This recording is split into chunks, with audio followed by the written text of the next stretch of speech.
Dynamic characteristics of measuring instrument.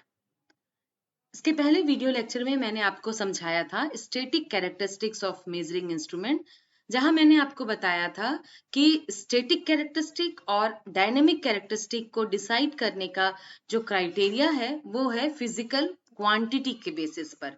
Physical quantity जिसे major करना है, अगर वो स्टैटिक नेचर का है, जैसे मास, वेट, जो कि समय के साथ बहुत जल्दी अपने आप को चेंज, अपना मैग्नीट्यूड को चेंज नहीं करते, तो वैसे फिजिकल क्वांटिटी को मेजर करने के लिए जिन इंस्ट्रूमेंट्स का हेल्प लिया जाता है उनके कैरेक्टरिस्टिक्स को कहते हैं स्टैटिक कैरेक्टरिस्टिक्स।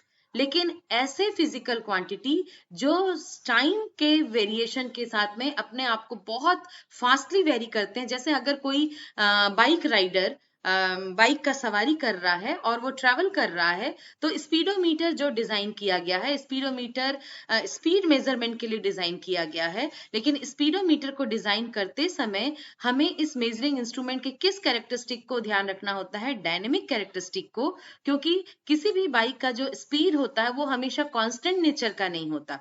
स्पीड, बाइक का जो स्पीड है वो वेरियस अलग रीजंस पर डिपेंड करता है कि सड़क अगर खाली है तो गाड़ी का स्पीड फास्ट रहेगा, अगर सड़क में भीड़ भाड़ है तो गाड़ी की स्पीड कम हो जाएगी, या और दूसरे नेचर, अगर रास्ता स्मूथ है, road is very smooth, then the speed will be faster. और इस तरीके से कि डिफरेंट क्राइटेरिया पर डिपेंड करता है स्पीड का नेचर, और स्पीड अपने आप को उन क्राइटेरिया, उन कंडीशंस के हिसाब से वेरी करता रहता है। और जो बाइक राइडर है कभी भी वो एकदम बिल्कुल कांस्टेंट स्पीड से ड्राइव नहीं करता। स्टार्टिंग के समय में हाई टॉर्क की जरूरत होती है तो एक्सीलेटर हाई देता है, लेकिन अगर स्मूथ रोड, अगर स्मूथ है तो वहां पर वो एक कांस्टेंट स्पीड से ड्राइव करेगा। लेकिन अगर जहां भीड़ भाड़ है तो वहां स्पीड कम या ज्यादा बार बार चेंज करते रहना होगा। तो इस तरीके से हमने देखा कि किसी बाइक राइडर के लिए स्पीड को एक कांस्टेंट वैल्यू से, बिल्कुल एग्जैक्ट सेम वैल्यू से,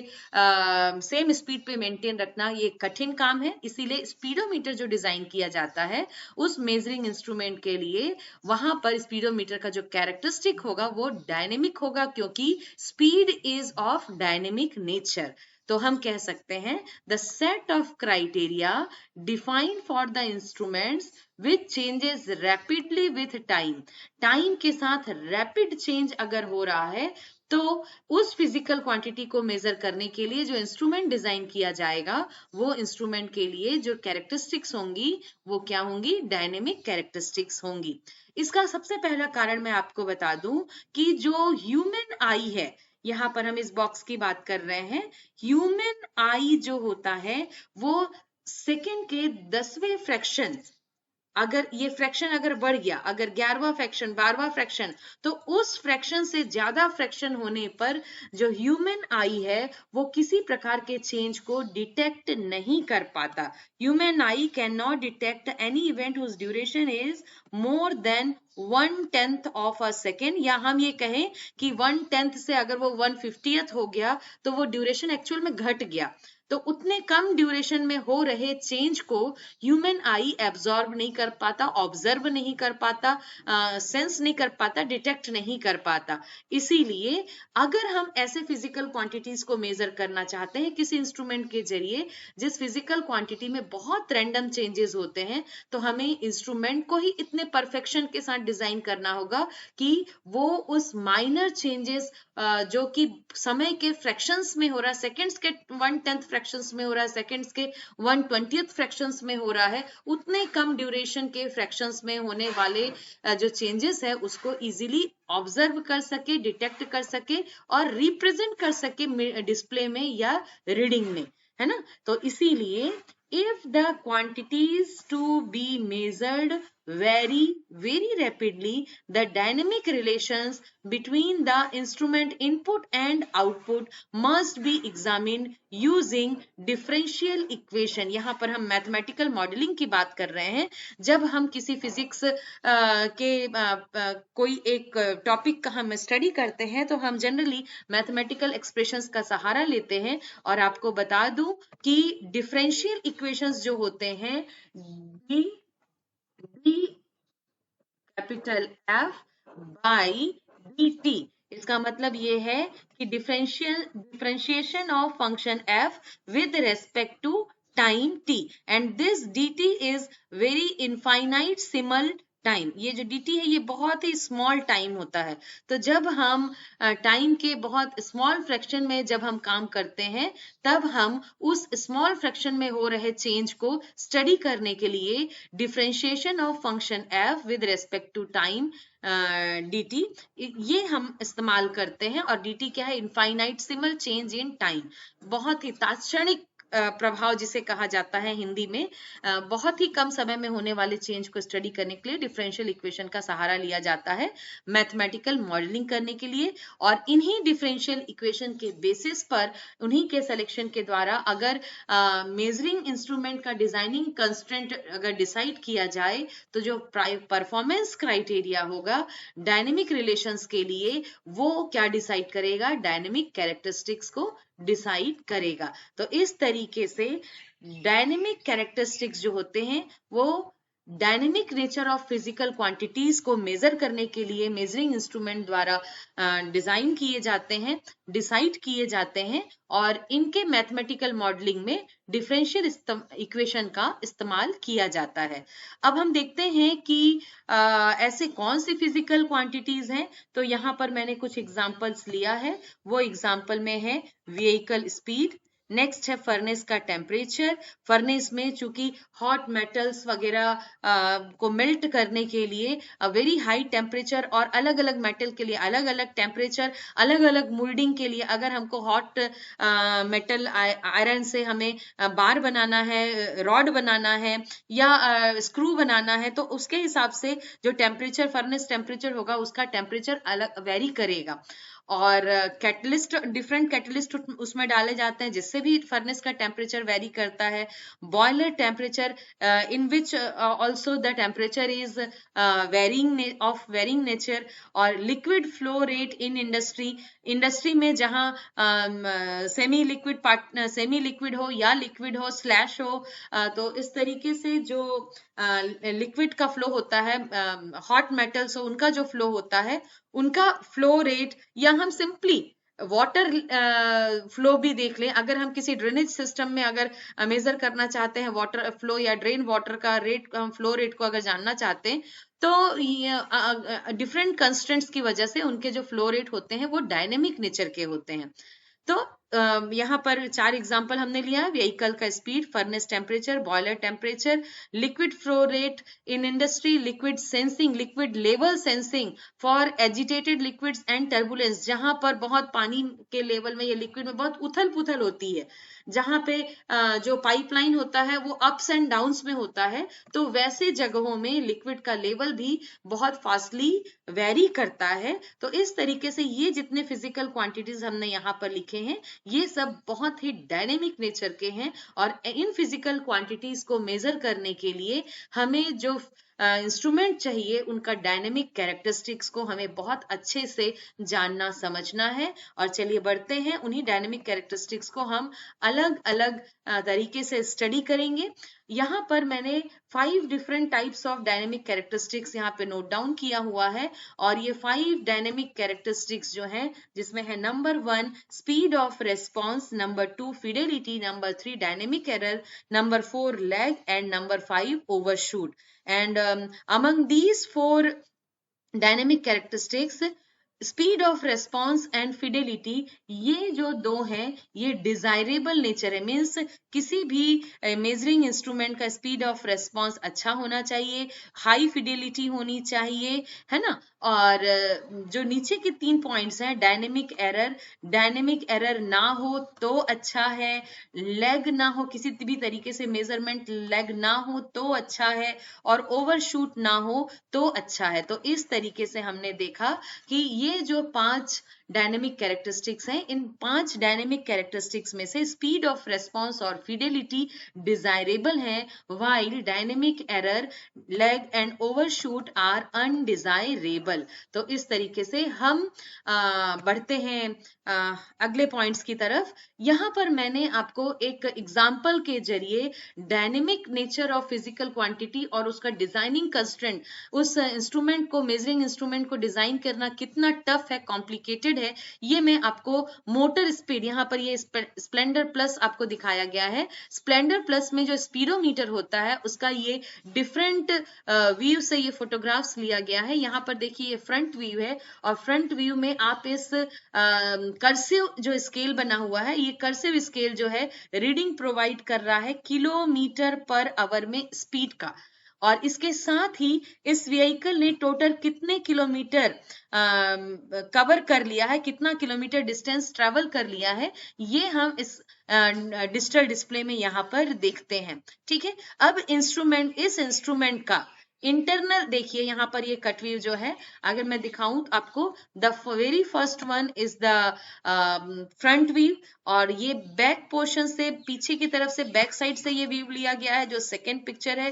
ये थर्ड पिक्चर जो है ये साइड व्यू है, और ये फोर्थ पिक्चर भी ये साइड व्यू है। यहाँ पीछे की तरफ देखिए कि ये जो आपको ब्राउन कलर का बैकेलाइट शीट है ये, और इस बैकेलाइट शीट में इलेक्ट्रॉनिक सर्किटरी डिजाइन की, ये बिल्कुल पीछे बैक साइड का ये व्यू है। यहाँ पर ये स्क्रू, यहाँ पे वायर कनेक्शन के लिए ये जो होल देख रहे हैं, इसमें व्हील्स जो, और इसके जो व्हील्स हैं, यहाँ पर ये जो व्हील्स हैं, इससे यहाँ पर ये सेंसिंग मटेरियल है जो कि इसके रोटेशंस को सेंस करता है, व्हील्स के रोटेशंस को सेंस करता है, और वायर के जरिए क्या होता है, यहाँ से ये जो सेंसर है वायर के जरिए उस रोटेशंस पर मिनट या रोटेशंस और number of rotations in 1 second या number of rotations in per minute, उसको क्या करेगा, ये सेंस करके यहाँ पर ये वायर के जरिए स्पीडोमीटर से कनेक्ट होता है। तो वो वायर आकर के यहाँ इस होल में फिक्स होगा, और उस वायर का जो डेटा होगा उसको यहाँ इलेक्ट्रॉनिक सर्किटरी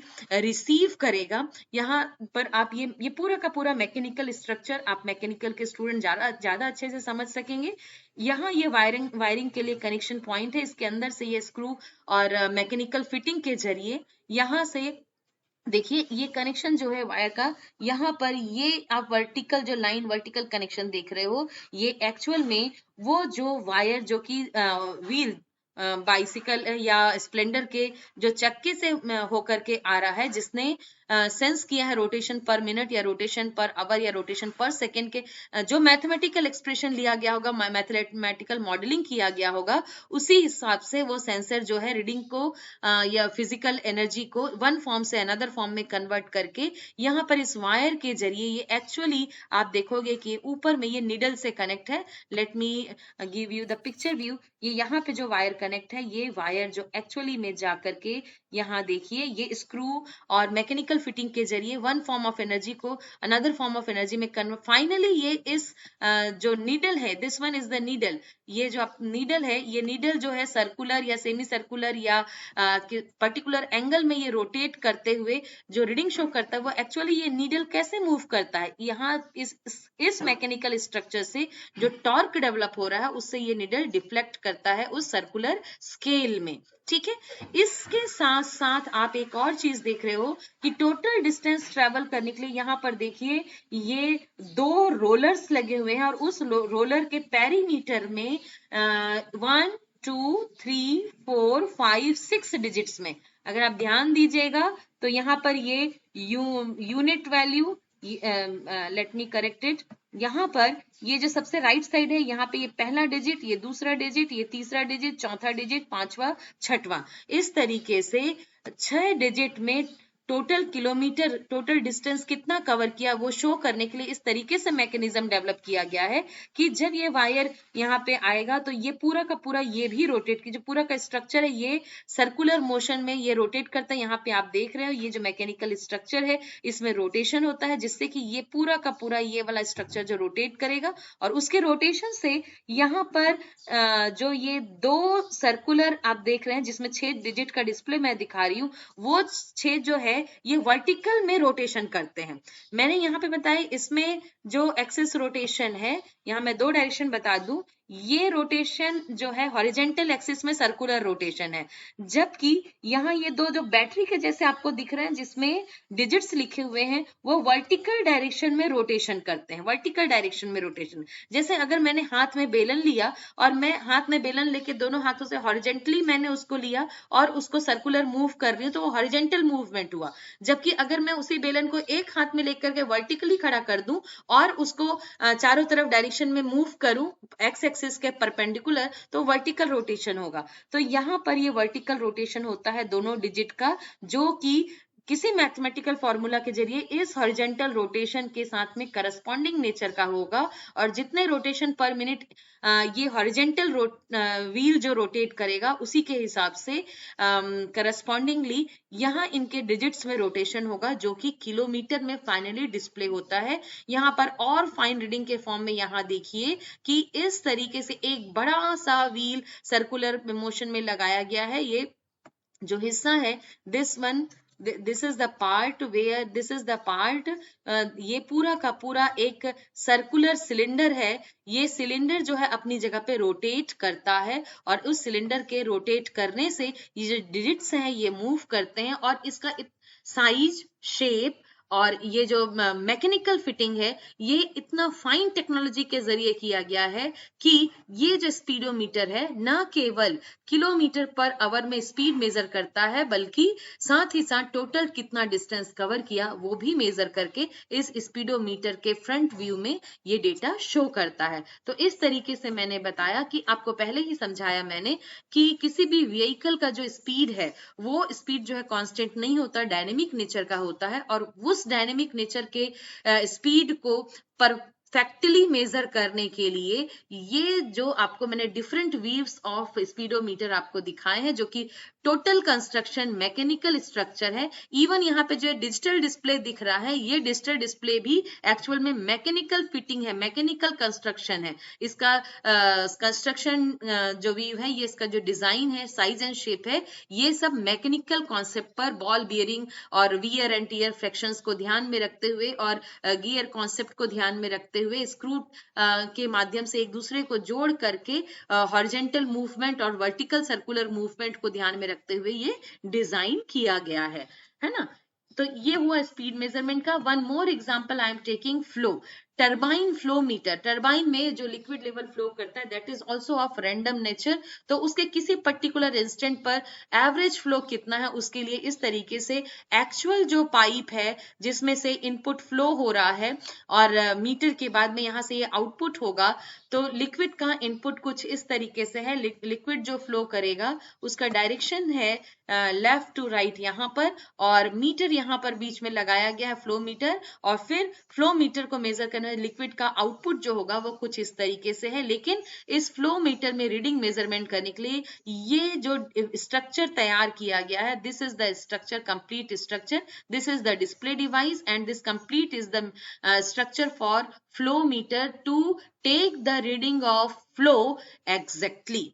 तो इस तरीके से डिफरेंट मैकेनिकल कॉन्सेप्ट के बेसिस पर भी हम क्या कर सकते हैं, केवल इलेक्ट्रॉनिक सर्किटरी, यहाँ पर डिजिटल डिस्प्ले के लिए इलेक्ट्रॉनिक सर्किटरी का इस्तेमाल किया गया है, अदरवाइज सारा जो इंस्ट्रूमेंट का डिजाइनिंग है वो टोटली मैकेनिकल स्ट्रक्चर है। तो डायनेमिक कैरेक्टरिस्टिक में हमें ये समझना है कि फिजिकल क्वांटिटी का डायनेमिक नेचर कैसा है, उसका मैथमेटिकल मॉडलिंग करना है, और उसके बाद ही सिस्टम का डिजाइन किया जाता है। आइए अब हम बढ़ते हैं डायनेमिक कैरेक्टरिस्टिक्स की तरफ में। नंबर 1 हमने लिया है स्पीड ऑफ रिस्पॉन्स, और जैसे कि हम फिजिक्स में स्पीड को डिफाइन करते हैं, कोई व्हीकल जो है यूनिट टाइम में कितना डिस्टेंस कवर करता है that is known as speed. Same यहाँ पर है, it is defined as the rapidity with which the measurement system responds to changes in the measured quantity। जो measuring instrument है वो कितना फास्ट आउटपुट में डिस्प्ले कर दे। अगर इनपुट में कोई चेंज हो रहा है, अगर 1 सेकेंड के 10वें हिस्से में चेंज हो रहा है, तो सेम उसी 10वें हिस्से में अगर मेजरिंग इंस्ट्रूमेंट अगर रीडिंग शो कर देता है, तो हम कहेंगे कि speed of response is very good of that measuring instrument, and here it indicates how active and how fast the system is. तो यहाँ पे मेजरिंग इंस्ट्रूमेंट कितने फास्ट तरीके से मेजरमेंट करता है, ये स्पीड बताता है मेजरमेंट का, and it is known as speed of measurement. दूसरा जो डायनेमिक कैरेक्टरिस्टिक है, that dynamic characteristic is known as fidelity. अगर मैं बिल्कुल ठेठ हिंदी भाषा में बात करूं, तो यहाँ पे ये मेजरिंग इंस्ट्रूमेंट की काबिलियत बताता है कि जो डेटा आउटपुट में रिप्रेजेंट करेगा, चाहे वो डिजिटल डिस्प्ले में हो, चाहे वो निडल डिफ्लेक्शन के फॉर्म में हो, वो निडल डिफ्लेक्शन का जो आउटपुट रीडिंग है, that reading is how much accurate, how much correct. तो फिडिलिटी जो है, that is the ability of the measuring instrument, that is the capability of the instrument to reproduce the reading in a correct form, है ना। तो ये degree to which the measuring instrument is capable to faithfully reproduce the changes in the input. अगर input में second के 10वें हिस्से में चेंज हो रहा है, तो अगर सेकेंड के 10वें हिस्से में ही रीडिंग दे रहे, तब तो हम कहेंगे speed of response is very good. लेकिन अगर रीडिंग तो दे रहा है, लेकिन अगर रीडिंग का करेक्टनेस नहीं है, रीडिंग एक्यूरेट वैल्यू नहीं है, या रीडिंग का जो डेटा है वो एक्चुअल डेटा से मैच नहीं हो रहा है, तो देन द मेजरिंग इंस्ट्रूमेंट जो होगा उसकी क्वालिटी अच्छी नहीं है, वो उसकी फिडेलिटी अच्छी नहीं है। और ये जो काबिलियत है, एग्जैक्ट जो चेंज हो रहा है इनपुट फिजिकल क्वांटिटी में, उस चेंज को रिप्रोड्यूस कर देना, वो कहलाता है फिडेलिटी। और अगर system very much hi fi है, हाई फाई माने हाई फिडेलिटी, हम अंग्रेजी में, इंग्लिश में हम ये वर्ड कई बार हमने इस्तेमाल किया होगा, हाई फाई, है ना। बट इस वर्ड का जो फुल फॉर्म है वो है high, HIGH, high Fidelity. High Fidelity means to the ability to reproduce the changes in input as the output। Meter के रीडिंग में भी वो चेंजेस जो हैं बिल्कुल करेक्ट फॉर्म में रिप्रोड्यूस हो, वो डेटा करेक्ट होना चाहिए। तो जब डेटा की करेक्टनेस की बात आती है, मतलब इंस्ट्रूमेंट की काबिलियत की बात आती है, तो वो है फिडेलिटी। और अगर स्पीड की बात आती है कि सेम समय पर अगर रिप्रोड्यूस कर दे, तो वो है speed of response. And now the next is lag. जो थर्ड है वो थर्ड कैरेक्टरिस्टिक है lag, that is also known as measurement lag.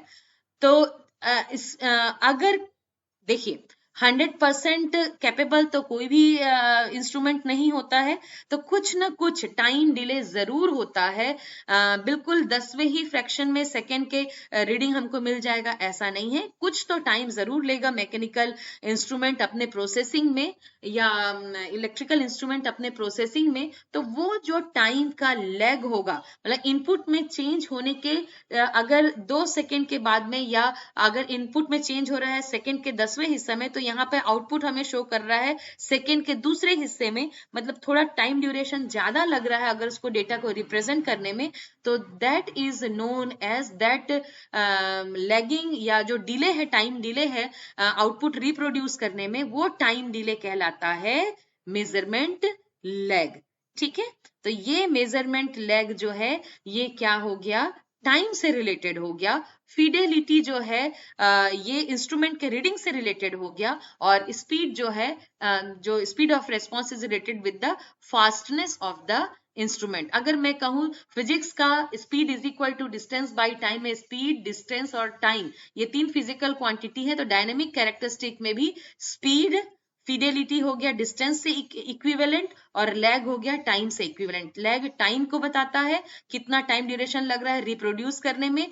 Fidelity जैसे हम बोलते हैं ना, कितना डिस्टेंस कवर किया, तो हम यहाँ कहते हैं कि जो डेटा, जो एक्चुअल चेंज है, वो डेटा कितना रिप्रोड्यूस हुआ, वापस से हमें बिल्कुल वो स्क्रीन में वही डेटा रिप्रोड्यूस करके दिखाया, तो वो है फिडेलिटी। और स्पीड आप समझ ही रहे हैं कि जितना जल्दी रिप्रोड्यूस कर दे, बिल्कुल सेम समय पे अगर रिप्रोड्यूस कर दे डेटा, तो वो स्पीड है, स्पीड ऑफ रेस्पॉन्स। ठीक है, यहाँ मैंने एक एग्जांपल दिया है कि आरटीडी हुआ, थर्मोकपल हुआ, ये टेम्परेचर मेजरिंग इंस्ट्रूमेंट है। इनके जो डायलिंग है, नीडल डिफ्लेक्शन का जो डायलिंग सिस्टम होता है, इनके डिफ्लेक्शन में जो टॉर्क डेवलप होता है, उस टॉर्क की वजह से नीडल डिफ्लेक्शन में कुछ प्रोसेसिंग डिले होता है और उसको हम कहते हैं लैग। अब हम बढ़ते हैं नेक्स्ट पैरामीटर की तरफ और नेक्स्ट पैरामीटर है डायनेमिक एरर। यहाँ पर आपको डायनेमिक एरर जो है fourth one, and error is nothing but actual value minus measured value. चूंकि यहाँ पर फिजिकल क्वांटिटी डायनेमिक नेचर का है तो वो एरर कहलाता है डायनेमिक एरर। और यहाँ पर मैंने एक पिक्चर भी आपको दिखाया हुआ है, लास्ट जो हेडिंग था ओवरशूट, उसे एक्सप्लेन करने के लिए। Here the two graphs represent the graph of input physical quantity. The very first is for input physical quantity. यहाँ पर वाई एक्सिस में हमने लिया है input physical quantity with respect to time, और दूसरे ग्राफ में हमने लिया है आउटपुट फिजिकल क्वांटिटी या output reading in the deflection of needle और the display meter with respect to time. अब यहाँ देखिए इनपुट जो है टाइम के 10वें हिस्से में अगर चेंज हो रहा है तो हमें ह्यूमन आई के लिए बिल्कुल वो डिटेक्टेबल नहीं होता, तो हमें ऐसा लग रहा है कि बिल्कुल जीरो इंस्टेंट पर वैल्यू जीरो मैग्नीट्यूड से कहाँ चेंज हो गया, एक सर्टेन वैल्यू पर चेंज हो गया। अगर मैं यहाँ पर लिखूं कि सपोज मैंने एक मैग्नीट्यूड ले लिया कि जीरो वैल्यू से 56 वैल्यू अगर ये चेंज हुआ, ठीक है, तो मतलब जीरो इंस्टेंट किसको बोलते हैं, जब हमने इनपुट में चेंज करना शुरू नहीं किया था। जैसे ही हम इनपुट में चेंज करेंगे वो हमारा इंस्टेंट टाइम होगा। तो जैसे ही हमने इनपुट में चेंज किया तो इनपुट में जो चेंज हुआ वो जीरो लेवल से 56 यूनिट तक गया। तो ये इनपुट चूंकि बिल्कुल एक ही इंस्टेंट में जीरो से हाई वैल्यू गेन कर जाता है और उसके बाद में वो 56 मैग्नीट्यूड पर ये बना हुआ है कांस्टेंट, तो इस टाइप के इनपुट को कहते हैं स्टेप इनपुट। जबकि वो बिल्कुल एक ही इंस्टेंट पर जीरो से मैक्सिमम वैल्यू चेंज हो जाता है और उस चेंज को वो कुछ ड्यूरेशन तक कांस्टेंट बनाए रखता है, तो इस टाइप के चेंज को कहते हैं स्टेप इनपुट। और इसका जब रीडिंग में हमें कैसे शो कर रहा है, देखिए जो नीडल का डिफ्लेक्शन होगा वो ग्रेजुअली राइज कर रहा है। यहाँ पर हम देख रहे हैं कि एकदम बिल्कुल सेम उसी इंस्टेंट पर, जिस इंस्टेंट पर चेंज हुआ जीरो इंस्टेंट पर, सेम उसी इंस्टेंट पर हमें ये 56 मैग्नीट्यूड नहीं मिला। पहले ये ग्रेजुअली, भले ही इसका स्पीड ज्यादा है, बहुत फास्टली स्पीड कर, जब चूंकि नीडल डिफ्लेक्शन जो इनर्शिया पर डिपेंड होता है, तो जब वो बहुत फास्ट राइज करता है तो इनर्शिया की वजह से वो एग्जैक्टली उस 56 रीडिंग पर ना रुक करके वो थोड़ा एक और वैल्यू, हाई वैल्यू पर चला गया। और चूंकि रीडिंग 56 ही है तो एक पीक वैल्यू पर वो हाई इनर्शिया की वजह से पहुंचकर फिर वो वापस लौटता है, और अगेन इनर्शिया की वजह से लौटने के क्रम में फिर नीचे वैल्यू, ये जो है राइजिंग इनर्शिया और ये डिकेइंग इनर्शिया की वजह से एक्चुअल जो वैल्यू था 56 कांस्टेंट वैल्यू, उससे थोड़ा ऊपर चला गया और फिर जब डिले होते समय फिर नीचे आया, और ऐसे ऑसिलेशन करते करते ये कांस्टेंट वैल्यू पर आकर के ये रुकेगा। और मैं आपको बता दूं कि प्रैक्टिकली हमेशा 2% का डिफरेंस होता ही है एक्चुअल वैल्यू और मेजर्ड वैल्यू के बीच में, और यही 2% का जो डिफरेंस है ये डायनेमिक एरर कहलाता है। और ये जो आउटपुट कैरेक्टरिस्टिक्स हम मैंने यहाँ पर ड्रॉ किया है, that is also known as step response for a dynamic system. और यहाँ पर देखिए कि जब वेरी फर्स्ट टाइम जो इनपुट का जो नीडल था, जो मेजरिंग इंस्ट्रूमेंट का जो नीडल था, ये या डिजिटल इंस्ट्रूमेंट का भी डिजिटल रीडिंग जो है, पहले एक सर्टेन, बहुत आपने देखा होगा डिजिटल इंस्ट्रूमेंट में भी रीडिंग हमें तुरंत स्टेबल नहीं मिलता, वो अप डाउन होकर के फिर stable, that up and down can be shown as this oscillation. और जो सबसे पहला पीक वेरिएशन था, अगर उस मैक्सिमम पीक वेरिएशन से जो एक्चुअल वैल्यू है उसके बीच का डिफरेंस निकालें तो ये कहलाता है maximum peak overshoot, maximum overshoot या peak overshoot. And this is the definition of overshoot, it is the maximum value minus the steady state value. Steady state value माने ये ऑसिलेट होते होते ये रीडिंग क्या हो जाएगा, कांस्टेंट हो जाएगा। नीडल जो डिफ्लेक्ट, आगे पीछे डिफ्लेक्ट करते करते कांस्टेंट हो जाएगा और एक्चुअल रीडिंग के आसपास वो सेटल डाउन हो जाएगा, है ना। तो ये ऑसिलेशन होकर के सेटल डाउन होने में जो टाइम लगता है वो सेटलिंग टाइम कहलाता है।